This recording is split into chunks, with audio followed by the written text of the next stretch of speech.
জানি না মানে দৈনিক একটা নোটিশ দিবেন। সবার কাছে কেমন সন্দেহজনক মনে হচ্ছে। আসসালামু আলাইকুম। মাননীয় স্পিকার, আপনাকে ধন্যবাদ।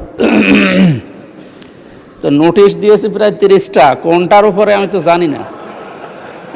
মানে দৈনিক একটা নোটিশ দিবেন। কুষ্টিয়া পৌরসভার পানি সংকট আছে নাকি বলেন।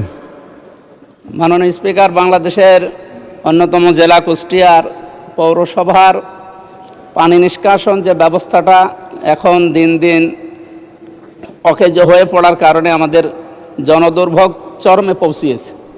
তা আমি কয়েকবার পৌরসভা কর্তৃপক্ষের সাথে, এখন তো মানে নির্বাচিত মেয়র নেই, এই হিসাবে সরকারের পক্ষ থেকে যিনি দায়িত্বে আছেন তার সাথে এই নির্বাচিত হওয়ার পর থেকে প্রায় 3-4বার বসেছিলাম।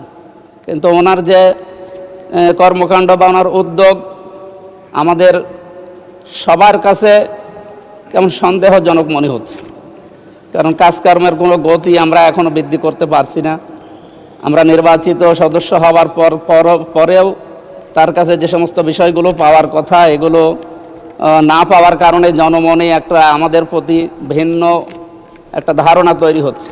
সুতরাং আমরা আপনার মাধ্যমে আমাদের পৌরসভার কর্তৃপক্ষ সহ আরও স্থানীয় সরকারের যে সমস্ত বিষয়গুলো আছে, সংসদ সদস্য যে দলেরই হোক না কেন, তাদের যে বিষয়গুলো উত্থাপিত হয় এই বিষয়গুলোর সাথে তারা যেন একমত হয়ে জনদুর্ভোগ দূর করার জন্য তারা যেন কাজ করে, আমরা এ বিষয়ে সংশ্লিষ্ট কর্তৃপক্ষকে উদারত আহ্বান জানাচ্ছি। মাননীয় স্পিকার, আপনাকে ধন্যবাদ।